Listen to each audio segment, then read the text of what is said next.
Second year കെമിസ്ട്രിയുടെ solid സ്റ്റേറ്റിൻ്റെ രണ്ടാം ഭാഗമാണ് ഇന്ന് നമ്മൾ പഠിക്കുന്നത്. എൻ്റെ എല്ലാ പ്രിയപ്പെട്ട കുട്ടികൾക്കും സ്വാഗതം. കഴിഞ്ഞ വീഡിയോയിൽ നമ്മൾ പഠിച്ചു അറേഞ്ച്മെന്റ് ഓഫ് പാർട്ടിക്കിൾസിനെ അടിസ്ഥാനമാക്കി സോളിഡ്സിനെ രണ്ടായിട്ട് ക്ലാസിഫൈ ചെയ്തിട്ടുണ്ടെന്ന് പഠിച്ചു. ക്രിസ്റ്റലൈൻ സോളിഡ് എന്നും അമോർഫസ് സോളിഡ് എന്നും. അതിൽ ഏറ്റവും കൂടുതൽ കാണപ്പെടുന്നത് ക്രിസ്റ്റലൈൻ സോളിഡ്സ് തന്നെയാണ് നമുക്ക് ചുറ്റും കാണപ്പെടുന്നത്. ആ ക്രിസ്റ്റലൈൻ സോളിഡ്സിനെ based on the force of attraction between particles നാലായിട്ട് ക്ലാസിഫൈ ചെയ്തിരിക്കുന്നു. based on the force of attraction between particles അവ തമ്മിലുള്ള ഫോഴ്സ് എങ്ങനെയാണ്. അതിൽ ഒന്നാമത്തത് molecular crystal, 2 ionic crystal, 3 metallic crystal, 4 covalent or network crystal. ടെക്സ്റ്റിൽ സോളിഡ് എന്നാണ് ചേർത്തിരിക്കുന്നത്, രണ്ടും ശരിയാണ്. ഇനി ഇതിനകത്ത് എന്താണ് പാർട്ടിക്കിൾസ്, അവ തമ്മിലുള്ള ഫോഴ്സ് ഓഫ് അട്രാക്ഷൻ എന്താണ് ഇവയുടെ പ്രോപ്പർട്ടീസ്, ഇവയ്ക്ക് എന്തൊക്കെയാണ് എക്സാമ്പിൾ, ഇതാണ് ഇന്ന് നമ്മൾ ഡിസ്കസ് ചെയ്യാൻ പോകുന്നത്. മോളിക്കുലാർ സോളിഡിനെ വീണ്ടും മൂന്നായിട്ട് ക്ലാസിഫൈ ചെയ്തിരിക്കുന്നു. Non polar molecular solid, polar molecular solid and hydrogen bonded molecular solid. ഇതിൽ ഓരോന്നായിട്ട് നമുക്ക് നോക്കാം. നോൺ പോളാർ മോളിക്കുലാർ സോളിഡിലെ പാർട്ടിക്കിൾസ് നോൺ പോളാർ മോളിക്യൂൾസ് ആയിരിക്കും. എന്താണ് നോൺ പോളാർ എന്ന് പറഞ്ഞു കഴിഞ്ഞാൽ നമുക്കറിയാം, ഇലക്ട്രോനെഗറ്റിവിറ്റി ഡിഫറൻസ് ഇല്ലാത്ത 2 ആറ്റംസ് കമ്പൈൻ ചെയ്യുമ്പോൾ നമുക്ക് നോൺ പോളാർ മോളിക്യൂൾ കിട്ടുന്നു. ഉദാഹരണത്തിന് ഹൈഡ്രജൻ, ക്ലോറിൻ, അയഡിൻ, ഇവയ്ക്കൊന്നും ഒരേ ഇലക്ട്രോനെഗറ്റിവിറ്റിയാണ് 2 ഹൈഡ്രജൻ ആറ്റത്തിന്. അതുകൊണ്ട് ഇവ ഫോം ചെയ്യുന്ന നോൺ പോളാർ മോളിക്യൂൾസ് ആയിരിക്കും. അപ്പൊ ഇവയിലുള്ള ബോണ്ട് എന്ന് പറയുന്നത്, ഫോഴ്സ് ഓഫ് അട്രാക്ഷൻ എന്ന് പറയുന്നത് നോൺ പോളാർ കോവാലന്റ് ബോണ്ട് ആയിരിക്കും. ഇനി നമ്മുടെ Noble gases helium, neon, argon, ഇതും ഏത് വിഭാഗത്തിൽ വരുന്നു? നോൺ പോളാർ മോളിക്കുലാർ സോളിഡ് വിഭാഗത്തിൽ വരുന്നതാണ്. അവിടെ അവ ആറ്റംസ് ആണ്, അവ മോണോറ്റോമിക് സ്റ്റേറ്റിലാണ് കാണപ്പെടുന്നത്. അവയും നോൺ പോളാർ മോളിക്കുലാർ സോളിഡ് ആണ്. അപ്പൊ നമുക്കറിയാം, നോൺ പോളാർ കോവാലന്റ് ബോണ്ട് ആണ് ഇവയ്ക്ക് തമ്മിലുള്ളതെന്ന് പറഞ്ഞു. അത് വീക്ക് ഡിസ്പേർഷൻ ഫോഴ്സസ് അല്ലെങ്കിൽ ലണ്ടൻ ഫോഴ്സസ് ആണ്. ഇവ തമ്മിലുള്ള ഫോഴ്സ് എന്ന് പറയുന്നത് weak dispersion forces, dispersion force or London force. കഴിഞ്ഞ വർഷം നമ്മൾ പഠിച്ചതാണ്. വളരെ വീക്ക് ആയിട്ടുള്ള ഫോഴ്സ് ആയത് കാരണം ഇവ സോഫ്റ്റ് ആയിരിക്കും, ഹാർഡ് ആയിരിക്കും. വെരി സോഫ്റ്റ് ആയിരിക്കും. മാത്രമല്ല ഇവ റൂം ടെമ്പറേച്ചറിൽ ലിക്വിഡ്സ് ആയിട്ടോ അല്ലെങ്കിൽ ഗ്യാസസ് ആയിട്ടോ കാണപ്പെടുന്നു. So exist as liquids or gases at room temperature. ഇനി നമുക്ക് പറയാനുള്ള ഇതിന്റെ പ്രോപ്പർട്ടി, ഈ ഫോഴ്സ് ഓഫ് അട്രാക്ഷനെ ബേസ് ചെയ്തിട്ടുള്ള പ്രോപ്പർട്ടീസ് ആണ്. ഈ പ്രോപ്പർട്ടീസിൽ ഇവ ഇലക്ട്രിക്കലി കണ്ടക്ടിങ് ആണോ, ഫ്രീ ഇലക്ട്രോൺസോ ഫ്രീ അയോൺസോ ഒന്നുമില്ല. അതുകൊണ്ട് ഇത് ഇൻസുലേറ്റേഴ്സ് ആണ്. So the next point is it is insulators. ഇവിടെ എക്സാമ്പിൾസ് ആയിട്ട് നമ്മുടെ ഹീലിയവും നിയോണും ഒക്കെ വരുന്നുണ്ട് കേട്ടോ, കാരണം അതും മോളിക്കുലാർ സോളിഡിൽ വരുന്ന ഒരു കാറ്റഗറി തന്നെയാണ്. അടുത്ത മോളിക്കുലാർ സോളിഡിന്റെ ക്ലാസിഫിക്കേഷൻ പോളാർ മോളിക്കുലാർ സോളിഡ് ആണ്. ഇവിടെ പാർട്ടിക്കിൾസ് എന്ന് പറയുന്നത് പോളാർ മോളിക്യൂൾസ് ആണ്. പോളാർ മോളിക്യൂൾസ് ഫോം ചെയ്യുന്നത് എങ്ങനെയാണ്? ഇലക്ട്രോനെഗറ്റിവിറ്റി ഡിഫറൻസ് ഉള്ള ആറ്റംസ് ആണ്. ഫോർ എക്സാമ്പിൾ HCl നോക്കിക്കേ, chlorine is more electronegative than hydrogen. Electronegativity എന്താ നമ്മൾ പഠിച്ചിട്ടുണ്ട്. Tendency of an atom to attract the shared pair of bonded electrons towards itself. അപ്പൊ ക്ലോറിൻ അതിന്റെ അടുത്തേക്ക് ചേർത്ത് നിർത്തുമ്പോൾ ക്ലോറിന് ഒരു നെഗറ്റീവ് ചാർജും ഹൈഡ്രജൻ ഒരു പോസിറ്റീവ് ചാർജും കിട്ടും. ഇങ്ങനെയുള്ള മോളിക്യൂളാണ് പോളാർ മോളിക്യൂൾ. അപ്പം ഈ പോളാർ മോളിക്യൂൾസ് തമ്മിൽ ഉണ്ടാക്കുന്ന ബോണ്ടാണ് പോളാർ കോവാലന്റ് ബോണ്ട്. അപ്പം ഇവ തമ്മിലുള്ള, അതുപോലെ മറ്റൊരു മോളിക്യൂളാണ് സൾഫർ ഡയോക്സൈഡ്. അപ്പൊ ഇവിടെയുള്ള ബോണ്ട് എന്ന് പറയുന്നത് പോളാർ കോവാലന്റ് ബോണ്ടാണ്. ഇവിടെ ഫോഴ്സ് ഓഫ് അട്രാക്ഷൻ എന്തായിരിക്കും? ആദ്യത്തേതുപോലെ ലണ്ടൻ ഫോഴ്സിനേക്കാൾ കുറച്ചുകൂടി കൂടിയ ഒരു ഫോഴ്സ് ഓഫ് അട്രാക്ഷൻ ആയിരിക്കും. That is dipole force of attraction. അതും നമ്മൾ ഫസ്റ്റ് ഇയറിൽ പഠിച്ചിട്ടുള്ളതാണ്. Dipole force of attraction. അതുകൊണ്ട് തന്നെ ഇതിനേക്കാൾ കുറച്ചുകൂടി സ്ട്രോങ് ആണെന്നേ ഉള്ളൂ, പക്ഷെ ഹാർഡ് ആകാൻ പാകത്തിന് സ്ട്രോങ് അല്ല. അതുകൊണ്ട് ഇതും എന്ത് തന്നെയാണ്? സോഫ്റ്റ് ആണ്. And they are also liquids and gases at room temperature. Same ആണ് liquids and gases at room temperature. Room ടെമ്പറേച്ചറിൽ അവ ലിക്വിഡ്സും ഗ്യാസസുമായിട്ട് കാണപ്പെടുന്നു. ഇനി ഇതിലെവിടെയെങ്കിലും ഫ്രീ അയോൺസോ ഫ്രീ ഇലക്ട്രോൺസോ ഉണ്ടോ? ഇല്ല. അതുകൊണ്ട് ഇവ എന്താണ്? ഇവയും ഇൻസുലേറ്റേഴ്സ് ആണ്. അപ്പം ഈ ഫോഴ്സ് ഓഫ് അട്രാക്ഷനെ ബേസ് ചെയ്താണ് നമ്മൾ ഈ പ്രോപ്പർട്ടീസ് പറയുന്നത്. അടുത്തത് മൂന്നാമത്തെ കാറ്റഗറി എന്ന് പറയുന്നത് ഹൈഡ്രജൻ ബോണ്ടഡ് ആണ്. എന്താണ് ഹൈഡ്രജൻ ബോണ്ടഡ് എന്ന് പറഞ്ഞാൽ? ഇവിടെയുള്ള ബോണ്ടും പോളാർ കോവാലന്റ് ബോണ്ട് തന്നെയാണ്. എന്താണ്? പോളാർ കോവാലന്റ് ബോണ്ട് തന്നെയാണ്. അപ്പൊ പിന്നെ എന്താണ് ഇതും തമ്മിലുള്ള വ്യത്യാസം? ഇവിടെ ഹൈഡ്രജൻ ബോണ്ട് നമ്മൾ പഠിച്ചിട്ടുണ്ട്. ഹൈഡ്രജൻ ആരുമായിട്ടുണ്ടാക്കുന്ന ബോണ്ടാണ്? Hydrogen, fluorine, nitrogen, oxygen. അപ്പം അതിന് എക്സാമ്പിൾ ആയിട്ട് HF, NH3, H2O ഇതെല്ലാം എക്സാമ്പിൾസ് ആണ്. അപ്പം ഹൈഡ്രജൻ ഇലക്ട്രോനെഗറ്റീവ് ആയിട്ടുള്ള മറ്റൊരു ആറ്റത്തിനോട് ഉണ്ടാക്കുന്ന ബോണ്ടാണ്. മറ്റൊരു മോളിക്യൂളിലെ മറ്റൊരു ഇലക്ട്രോനെഗറ്റീവ് ആറ്റത്തിനോട് ഹൈഡ്രജൻ ഉണ്ടാക്കുന്ന ബോണ്ടാണ് ഹൈഡ്രജൻ ബോണ്ട് എന്ന് പറയുന്നത്. ആ ബോണ്ട് എന്ന് പറയുന്നത് കുറച്ചുകൂടി, ഹൈഡ്രജൻ ബോണ്ട് എന്ന് പറയുന്നത് കുറച്ചുകൂടി ഇതിനേക്കാൾ സ്ട്രോങ് ആണ്. അതുകൊണ്ട് തന്നെ ഇത് സോഫ്റ്റ് സോളിഡ് ആയിട്ട് ഹൈഡ്രജൻ ബോണ്ടാണ് ഇവിടെ കാണുന്ന ബോണ്ട് എന്ന് പറയുന്നത്. ഹൈഡ്രജൻ ബോണ്ടാണ്. നമ്മൾ പഠിച്ചിട്ടുണ്ട് ഫസ്റ്റ് ഇയറിൽ ഹൈഡ്രജൻ ബോണ്ട് എങ്ങനെയാണ്. ഇപ്പോൾ HF മോളിക്യൂൾ ആണെങ്കിൽ ഒരു HF മോളിക്യൂള് അടുത്ത HF മോളിക്യൂളും ഇവിടെയും പൊളാരിറ്റി ഉണ്ട്. ഈ ഫ്ലൂറിന് negative charge, because this is more electronegative. Hydrogen അത്ര ഇലക്ട്രോ നെഗറ്റീവ് അല്ല.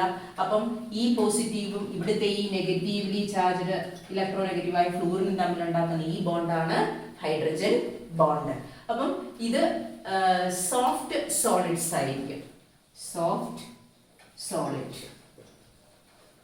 എക്സാമ്പിൾ ഐസ് എക്സാമ്പിൾ ആണ്. Or it is volatile liquids.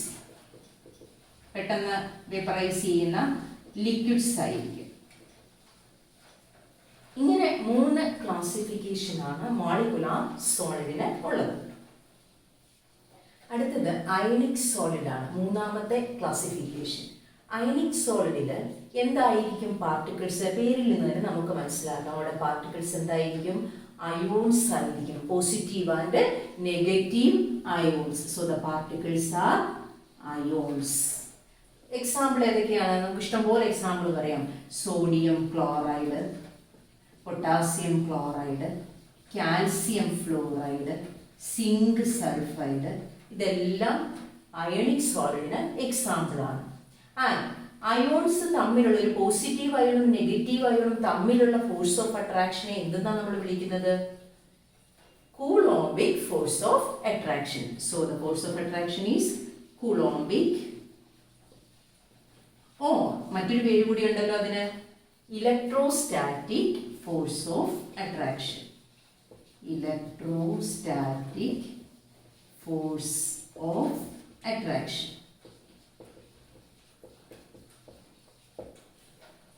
ഇത് വളരെ സ്ട്രോങ് ആയിട്ടുള്ള ഫോഴ്സ് ഓഫ് അട്രാക്ഷൻ ആണ്. അതുകൊണ്ട് തന്നെ ഇവ ഹാർഡ് ആൻഡ് ബ്രിട്ടിൽ ആയിരിക്കും. പെട്ടെന്ന് നമ്മളൊരു ബലം കൊടുത്തു കഴിഞ്ഞാൽ അത് പൊട്ടി പോകും. സോ ഡ്യൂ ടു ദിസ്, അപ്പൊ ഈ ഒരു ഫോഴ്സ് വെച്ചിട്ടാണ് നമ്മൾ ഇതിന്റെ പ്രോപ്പർട്ടീസ് പറയുന്നത്. Due to the strong electrostatic force of attraction, this is hard and brittle. പെട്ടെന്ന് പൊട്ടിപ്പോകുന്നതാണ്, വളരെ ഹാർഡുമാണ്. ഇനി ഇതിന് ഹൈ മെൽറ്റിംഗ് പോയിന്റ് ആയിരിക്കാം. സോഡിയം ക്ലോറൈഡിന്റെ ഒരു മെൽറ്റിംഗ് പോയിന്റ് എന്ന് പറയുന്നത് 801 ഡിഗ്രി സെൽഷ്യസ് ആണ്. ഹൈ ബോയിലിംഗ് പോയിന്റുമാണ്. അത്രയും സ്ട്രോങ് ആയിട്ട് സ്ട്രോങ് ഫോഴ്സ് ഓഫ് അട്രാക്ഷൻ ഉള്ളതുകൊണ്ടാണ് അത്രയും ഉയർന്ന ഒരു മെൽറ്റിംഗ് പോയിന്റ് വരുന്നത് തന്നെ. ഇനി ഇതിൻ്റെ ഒരു പ്രത്യേകത എന്താണെന്ന് വെച്ച് കഴിഞ്ഞാൽ this is insulator in solid state. Solid സ്റ്റേറ്റിൽ ഇത് ഇൻസുലേറ്റർ ആണ്. But in molten state it is A good conductor of electricity. എന്തായിരിക്കും കാരണം? മോൾട്ടൺ സ്റ്റേറ്റിൽ സോളിഡ് സ്റ്റേറ്റിൽ insulator, solid state it is insulated because there is no free ions. Free ions illa, no free ions. അതേ സമയം molten സ്റ്റേറ്റിൽ എന്തുണ്ട്? Free ions ഉണ്ട്. അതുകൊണ്ട് അത് എന്താണ്? നല്ല കണ്ടക്ടർ ആണ്. In molten state conductor because of the presence of free ions. എക്സാമിന് ചോദിക്കാറുണ്ട്. അയണിക് സോളിഡിന്റെ പ്രോപ്പർട്ടീസ് ഇത്രയുമാണ്. അടുത്തത് നമ്മൾ പഠിക്കാൻ പോകുന്നത് ഒരു മെറ്റാലിക് ക്രിസ്റ്റലാണ്. ഇതൊരു മെറ്റാലിക് ക്രിസ്റ്റലിന്റെ ചിത്രമാണ്. നോക്കിക്കേ, ഇവിടെ പോസിറ്റീവ് അയോൺസ് ഉണ്ട്. ഈ കാണിച്ചിരിക്കുന്ന റെഡിട്ട് കാണിച്ചിരിക്കുന്നത് ഇലക്ട്രോൺസ് ആണ്. നെഗറ്റീവ് ചാർജ് കൊടുത്ത് കാണിച്ചിരിക്കുന്ന ഇലക്ട്രോൺസ് ആണ്. ഇവിടെ പോസിറ്റീവ് അയൺ എന്നതുകൊണ്ട് ഉദ്ദേശിക്കുന്നത് ഒരു മെറ്റലിന്റെ ന്യൂക്ലിയസും അതിൻ്റെ വാലൻസ് ഷെൽ ഒഴികെയുള്ള ഇലക്ട്രോൺസുമാണ്. അതാണ് മെറ്റാലിക് ആണ്. അപ്പോൾ വാലൻസ് ഷെല്ലിലുള്ള ഇലക്ട്രോൺസ് ആണ് ഈ പുറത്ത് കിടക്കുന്നത്. നമുക്കറിയാം മെറ്റൽസിന്റെ അയണൈസേഷൻ എന്താക്കി വളരെ കുറവാണ്. അയണൈസേഷൻ എന്താക്കി എന്ന് പറഞ്ഞാൽ എന്താണ്? Energy required to remove an electron. അപ്പം വളരെ കുറവായതുകൊണ്ട് the valence electrons are not closely or tightly packed to the nucleus. അതുകൊണ്ട് they are free to move. നോക്കിക്കേ, അങ്ങനെ ഓരോ മെറ്റൽ ആറ്റത്തിനും, ഇപ്പം ലിഥിയം പറയുകയാണെങ്കിൽ ലിഥിയത്തിന്റെ വാലൻസ് ഷെല്ലിൽ ഒന്നേ ഉള്ളൂ. പക്ഷേ മഗ്നീഷ്യം പറയുകയാണെങ്കിൽ മഗ്നീഷ്യത്തിന്റെ വാലൻസ് ഷെല്ലിൽ രണ്ടുണ്ട്. അങ്ങനെ ഒന്നിലധികം വാലൻസ് ഇലക്ട്രോൺസ് ഇങ്ങനെ ഈ പോസിറ്റീവ് കണക്ഷന് ചുറ്റും യൂണിഫോം ആയിട്ട് ഡിസ്ട്രിബ്യൂട്ട് ചെയ്തിരിക്കുകയാണ്. അപ്പം ഇവിടെ പാർട്ടിക്കിൾസ് എന്ന് പറയുന്നത് in metallic crystal the particles R orderly arranged positive ions in a sea of electrons. ഇലക്ട്രോൺസിന്റെ ഒരു കടലിൽ ഓർഡറായിട്ട് എന്ത് അറേഞ്ച് ചെയ്തിരിക്കുന്നു? പോസിറ്റീവ് അയോൺസ് അറേഞ്ച് ചെയ്തിരിക്കുന്നു. ഇതാണ് പാർട്ടിക്കിൾസ് എന്ന് പറയുന്നത്. And the force of attraction between these positive ions and these electrons are uniform through out the crystal. Uniform. ഇനി എന്താണ് ഇതിന്റെ പ്രോപ്പർട്ടീസ്? ഈ ഒരു സ്ട്രക്ചർ വെച്ച് നമുക്ക് ഇതിന്റെ പ്രോപ്പർട്ടീസ് എക്സ്പ്ലെയിൻ ചെയ്യാം. It is malleable and ductile. Malleability എന്ന് പറഞ്ഞു കഴിഞ്ഞാൽ we can make it into thin sheets by hammering. അടിച്ച് പരത്തി വലിയ ഷീറ്റുകളാക്കി മാറ്റാം. നോക്കിക്കേ, അങ്ങനെ അടിച്ചു പരത്താൻ സാധിക്കുന്നത് these positive ions are free to move anywhere in the crystal. എങ്ങോട്ട് വേണമെങ്കിലും ഇതിന് മൂവ് ചെയ്യാം. ഈ ബോണ്ടിന്റെ ഒരു പ്രത്യേകത എന്ന് പറഞ്ഞാൽ ഇറ്റ് ഈസ് നോൺ ഡയറക്ഷണൽ. ഒരു കോവാലന്റ് ബോണ്ട് പോലെ ഡയറക്ഷണൽ അല്ല. ഒരു പ്രത്യേക ഷേപ്പോ ആംഗിളോ ഒന്നുമില്ല. എങ്ങോട്ട് വേണമെങ്കിലും മൂവ് ചെയ്യാം. അങ്ങനെ മൂവ് ചെയ്ത് പുതിയൊരു സ്ഥലത്ത് എത്തിക്കഴിയുമ്പോൾ അപ്പം തന്നെ ആ മെറ്റാലിക് ബോണ്ട്, ആ പോസിറ്റീവും നെഗറ്റീവ് ഇലക്ട്രോൺസും തമ്മിലുള്ള ആ ബോണ്ട് വളരെ പെട്ടെന്ന് അത് ഫോം ചെയ്യും. അതുകൊണ്ടാണ് അത് മാലിയബിൾ ആകുന്നതും ഡക്റ്റൈൽ ആകുന്നതും. ഡക്റ്റിവിറ്റി എന്ന് പറഞ്ഞാൽ we can make it into thin wires by hammering, അല്ലെങ്കിൽ വലിച്ചു നീട്ടാം നമുക്കതിനെ. അത് രണ്ടും ഈ മൊബിലിറ്റി ഓഫ് പോസിറ്റീവ് അയൺസ് കൊണ്ടാണ്. And next property is metallic cluster. എല്ലാ മെറ്റൽസിനും ഒരു തിളക്കമുണ്ട് എന്ന് പറയപ്പെടുന്നത്. When light falls on these metals, and you know light is an electromagnetic radiation. When light falls on these metals, these electrons acquire energy from the light and they started to oscillate in their positions. So what happens? They also emit electromagnetic radiations. നമുക്കറിയാം ഈ charge particle under oscillation emit electromagnetic radiation. നോക്കിക്കേ, അപ്പൊ light വന്ന് പതിക്കുമ്പോൾ ഈ ഇത് കാണപ്പെടുന്നത് എങ്ങനെയാണ്? Reflect ചെയ്തതായിട്ട് കാണപ്പെടുന്നത്. അപ്പൊ ശരിക്കും ഒരു മെറ്റാലിക് ക്ലസ്റ്റർ നമുക്കവിടെ ഫീൽ ചെയ്യും. ഇനി അടുത്ത പ്രോപ്പർട്ടി എന്ന് പറയുന്നത് it poses high electrical and thermal conductivity. അത് നമുക്ക് എല്ലാവർക്കും അറിയാവുന്നതാണ്. Due to the presence of these free electrons, it is a very good conductor of electricity. ഇലക്ട്രിസിറ്റിയുടെ വളരെ നല്ല കണ്ടക്ടറാണ്. അതുപോലെ തന്നെ തെർമൽ കണ്ടക്ടിവിറ്റിയെ കുറിച്ച് പറയുകയാണെങ്കിൽ നമുക്കറിയാം, മെറ്റൽ അയൺ ആണെങ്കിലും കോപ്പർ ആണെങ്കിലും നമ്മൾ ഒരറ്റത്ത് നിന്ന് ചൂടാക്കി കഴിഞ്ഞാൽ അതിന്റെ മറ്റേ അറ്റത്തേക്ക് ആ ചൂടെത്തും. കാരണം ഇവിടെ ചൂടാക്കി കഴിയുമ്പോൾ ഇലക്ട്രോൺസ് അതിന്റെ കൈനറ്റിക് എനർജി കൂടുകയും അത് ഒരു സ്ഥലത്ത് നിന്ന് മറ്റൊരു സ്ഥലത്തേക്ക് കൈനറ്റിക് എനർജി സ്പ്രെഡ് ചെയ്യുകയും ചെയ്യും. അങ്ങനെയാണ് ഹീറ്റ് ഒരു സ്ഥലത്ത് നിന്ന് മറ്റൊരു സ്ഥലത്തേക്ക് എത്തുന്നത്. So it poses high electrical and thermal conductivity. And so many examples for metals: iron, copper, silver, magnesium. ഇതെല്ലാം എക്സാമ്പിൾസ് ആണ്. ഹാർഡാണെന്ന് ജനറലി പറയപ്പെടുന്നുണ്ട് എങ്കിലും നമുക്കറിയാം വളരെ സോഫ്റ്റ് ആയിട്ടുള്ള മെറ്റലാണ് സോഡിയം എന്ന് പറയുന്നത്. അതിന്റെ ഹൈ റിയാക്ടിവിറ്റി കാരണം സോഡിയത്തെ നമ്മൾ സൂക്ഷിക്കുന്നത് കെറസിനിലാണ്. സോഡിയം നമുക്ക് ഈസി ആയിട്ട് ഒരു കത്തി വെച്ചിട്ട് കട്ട് ചെയ്യാനായിട്ട് പറ്റും. ജനറൽ പ്രോപ്പർട്ടീസ് ആണ് പറയുന്നത്.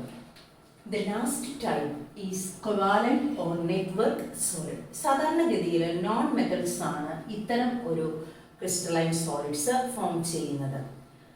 ഇവിടെ പാർട്ടിക്കിൾസ് എന്ന് പറയുന്നത് ആറ്റംസ് ആണ്. And they are joined by covalent bonds. Covalent ബോണ്ട്സിന്റെ പ്രത്യേകത നമുക്കറിയാം. They are directional and very strong in nature. Directional എന്ന് പറഞ്ഞാൽ എന്താണ്? ഓരോ പർട്ടിക്കുലർ ജിയോമെട്രി കാണുന്നതിന്. For example, here we can take example as diamond. Diamond example ആണ്. ഇവിടെ diamond in each carbon atom is tetrahedrally bonded to 4 other carbon atoms. നോക്കിക്കേ, ഇവിടെ ഈ carbon atom 1 2 3 then one more here. ഇങ്ങനെ 4 carbon ആറ്റത്തോട് join ചെയ്തിരിക്കുകയാണ്. ഇവിടെയും ഓരോ carbon ആറ്റവും മറ്റ് 4 കാർബൺ ആറ്റവുമായിട്ട് ബോണ്ട്. ഈ ഒരു ബോണ്ടിങ് എക്സ്റ്റെൻഡ് ചെയ്ത് ത്രൂ ഔട്ട് ദ ക്രിസ്റ്റൽ കാണപ്പെടുന്നു. അതുകൊണ്ട് തന്നെയാണ് diamond is known as the hardest substance. So all covalent solids are very hard and ബ്രിറ്റിൽ. ഇത്രയും ഹാർഡായിട്ടുള്ള ഒരു ബോണ്ട് ഉള്ളത് കൊണ്ട് തന്നെ, എക്സ്റ്റെൻഡഡ് കോവാലന്റ് ബോണ്ടിങ് ഉള്ളത് കൊണ്ട് തന്നെ it poses high melting point. So high melting point ആണ്. അതുപോലെ ഹാർഡ്, ബ്രിറ്റിൽ ഒക്കെയാണ്. എന്നാൽ ഇതിനൊരു എക്സെപ്ഷൻ ഉണ്ട്, ഗ്രാഫൈറ്റ്. ഇത് ഡയമണ്ടിന്റെ ഒരു സ്ട്രക്ചറാണ് ഞാൻ വരച്ചത്. ഇത് ഗ്രാഫൈറ്റ്. ഗ്രാഫൈറ്റ് നമുക്കറിയാം, ഗ്രാഫൈറ്റിന്റെ ഹൈബ്രിഡൈസേഷൻ എന്ന് പറയുന്നത് sp2 ആണ്. And here only 3 bonds are formed by each carbon atom. നോക്കിക്കേ, ഓരോ കാർബൺ ആറ്റവും മറ്റ് 3 കാർബൺ ആറ്റവുമായിട്ടാണ് ബോണ്ട് ഉണ്ടാക്കിയിരിക്കുന്നത്. Hybridisation is sp2. Trigonal planar ആണ്. And due to this bond formation, it forms hexagonal rings, and it forms a layer of hexagonal rings. Hexagonal റിങ്സിന്റെ ഒരു layer ആണ് നമുക്ക് കിട്ടുന്നത്. ഇതുപോലെ പല ലെയേഴ്സ് ഗ്രാഫൈറ്റിലുണ്ട്. And these layers are held together by weak forces of attraction. ഞാൻ ചെറിയ ഡോട്ടഡ് ലൈൻസ് ഇട്ട് കാണിച്ചിട്ടുണ്ട്. ഇതൊരു ഹെക്സഗണൽ റിങ്ങിന്റെ ലെയർ, ഇത് അടുത്ത ഹെക്സഗണൽ റിങ്ങിന്റെ ലെയർ. ഇവ തമ്മിലൊരു week force of attraction. And these layer can slide over the other. ഒന്നിന് മുകളിൽ ഒന്നായിട്ട് സ്ലൈഡ് ചെയ്ത് പോകാനായിട്ട് സാധിക്കും. That is why it acts as a soft lubricant for solid lubricant ആയിട്ട് ഉപയോഗിക്കുന്നു. ഹൈ ടെമ്പറേച്ചറിലൊക്കെ നമ്മൾ ലിക്വിഡ് ഉപയോഗിക്കാൻ പറ്റാത്ത സാഹചര്യത്തിൽ നമ്മൾ ഗ്രാഫൈറ്റ് നല്ലൊരു ലൂബ്രിക്കൻ്റ് ആയിട്ട് ഉപയോഗിക്കുന്നു. അതുപോലെ നോക്കിക്കേ, here since it is sp2 hybridization, the 4th valence electron is free. A 4th electron free ആണ്. അപ്പോൾ and that is responsible for the conducting nature of graphite. Whereas in diamond, all the valencies are bonded and there is no free electron, and hence this is an insulator. Generally covalent or network solid insulators ആണ്. പക്ഷേ exception ആണ് graphite എന്ന് പറയുന്നത്. ഇത്രയും നേരം നമ്മൾ ഓരോ types of സോൾവെന്റ്സിനെ കുറിച്ച് പഠിച്ചു. അത് ഒന്നുകൂടി ഒന്ന് ബ്രീഫായിട്ട് പറയാം. നോക്കിക്കേ, 4 ടൈപ്പ് സോളിഡ് ഉണ്ട് based on the force of attraction between particles. ഈ 4 എണ്ണത്തിലുമുള്ള പാർട്ടിക്കിൾസ് എന്താണ്, അവ തമ്മിലുള്ള ഫോഴ്സ് ഓഫ് അട്രാക്ഷൻ എന്താണ്, പിന്നീട് അവയുടെ പ്രോപ്പർട്ടീസ് എന്താണ്, ഇത് മൂന്നും പെട്ടെന്ന് നമുക്ക് പറഞ്ഞു പോകാം. മോളിക്കുലാർ സോളിഡിൽ വീണ്ടും 3ആയിട്ട് ക്ലാസിഫൈ ചെയ്തിരിക്കുന്നു: non polar, polar, hydrogen bond. അതിൽ ഇവിടെ നോൺ പോളാർ മോളിക്യൂൾസ് ആണ്, ഇവിടെ പോളാർ മോളിക്യൂൾസ് ആണ്, ഇവിടെ ഹൈഡ്രജൻ ഓക്സിജനും നൈട്രജനും ഫ്ലൂറിനുമായിട്ട് ഉണ്ടാക്കുന്ന ബോണ്ടഡ് ആയിട്ടുള്ള മോളിക്യൂൾസ് ആണ്. ഇനി ഇവയുടെ ഫോഴ്സ് ഓഫ് അട്രാക്ഷൻ എന്ന് പറയുന്നത് എല്ലാം വീക്ക് ഫോഴ്സസ് ആണ്. അതുകൊണ്ട് തന്നെ അവ സോഫ്റ്റ് ആണ് ആൻഡ് ദേ ആർ ഇൻസുലേറ്റേഴ്സ്. അടുത്തത് അയണിക് സോളിഡ് ആണ്. പേരിൽ നിന്ന് തന്നെ അറിയാം ഇവിടെ എന്താണ്, പാർട്ടിക്കിൾസ് അയോൺസ് ആണ്. ഇവ തമ്മിലുള്ള ഫോഴ്സ് ഓഫ് അട്രാക്ഷൻ എന്താണ്, coulombic force of attraction or electrostatic force of attraction. അതെന്താണ്, സ്ട്രോങ് ആണ്. സ്ട്രോങ് ആയതുകൊണ്ട് അവയെ very hard and brittle and they also act as insulators. പക്ഷെ അവ കണ്ടക്റ്റിംഗ് ആണ്. എപ്പോൾ, ഇൻ മോൾട്ടൺ സ്റ്റേറ്റ്. അവിടെ ഫ്രീ അയോൺസ് ഉണ്ടാകും മോൾട്ടൺ സ്റ്റേറ്റിൽ. അടുത്തത് മെറ്റാലിക് സോളിഡ്. മെറ്റാലിക് സോളിഡ് എന്ന് പറഞ്ഞാൽ നമ്മൾ പഠിച്ചു. Here they are positive ions are surrounded by a sea of electrons. അതാണ് ഇവിടുത്തെ particles. And here the force of attraction ആ പോസിറ്റീവ് അയോൺസും ആ ഇലക്ട്രോൺസും തമ്മിലുള്ള force of attraction through out same ആണ്. അതുകൊണ്ട് തന്നെ ഇവ എന്താണ്, ഹാർഡാണ്. ജനറലി ഇവ ഹാർഡാണ്. ഫ്രീ ഇലക്ട്രോൺസ് ഇഷ്ടംപോലെ ഉള്ളത് കൊണ്ട് അവ എന്താണ്, thermal and electrical, high thermal and electrical conductivity ആണ്. And they possess metallic cluster, malleable and ductile due to the free movement of positive ions. അടുത്തത് കോവാലന്റ് സോളിഡ് ആണ്. കോവാലന്റ് സോളിഡിലെ പാർട്ടിക്കിൾസ് ആറ്റംസ് ആണ്. ഈ ആറ്റംസ് എങ്ങനെ ബോണ്ട് ചെയ്തിരിക്കുന്നു, covalent bond വഴി extended 3 dimensional bonding ആണ്. അതുകൊണ്ട് തന്നെ അവ വെരി ഹാർഡ് ആയിരിക്കും. Covalent bond directional in nature ആണ്, സ്ട്രോങ് ആണ്, വെരി ഹാർഡ് ആയിരിക്കും. അതുകൊണ്ട് തന്നെ അവയ്ക്ക് ഹൈ മെൽറ്റിംഗ് പോയിന്റ് ആയിരിക്കും. പക്ഷെ ഒരു എക്സെപ്ഷൻ നമ്മൾ പറഞ്ഞത് ഗ്രാഫൈറ്റ് ആണ്. ഡയമണ്ട് കണ്ടക്ടർ അല്ല, അതിനകത്ത് ഫ്രീ ഇലക്ട്രോൺസ് ഇല്ല. ഗ്രാഫൈറ്റ് കണ്ടക്റ്റിംഗ് ആണ് because it possess free electron. The fourth electron is free there. Now questions based on this topic we have discussed. First question, explain molecular solid with examples. Molecular solid എന്താണെന്ന് explain ചെയ്ത് examples കൊടുക്കും. Second one, ionic solid conducts electricity in molten state but not in solid state. Explain. പരീക്ഷയ്ക്ക് ചോദിക്കുന്ന ചോദ്യമാണ്, ചോദിച്ചിട്ടുള്ളതാണ്. Third question, based on the structure of metallic solid, explain its properties. Metallic solid properties explain ചെയ്യും. Fourth one, give reason for the difference in properties of diamond and graphite although both belongs to covalent solid. രണ്ടിൻ്റെയും പ്രോപ്പർട്ടീസിലുള്ള വ്യത്യാസം എന്തുകൊണ്ടാണെന്ന്.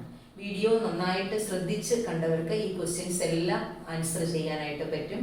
ഇന്നത്തെ topic, നമ്മൾ discuss ചെയ്ത topic എല്ലാവർക്കും വളരെ നന്നായിട്ട് മനസ്സിലായെന്ന് വിശ്വസിക്കുന്നു. And thank you for watching.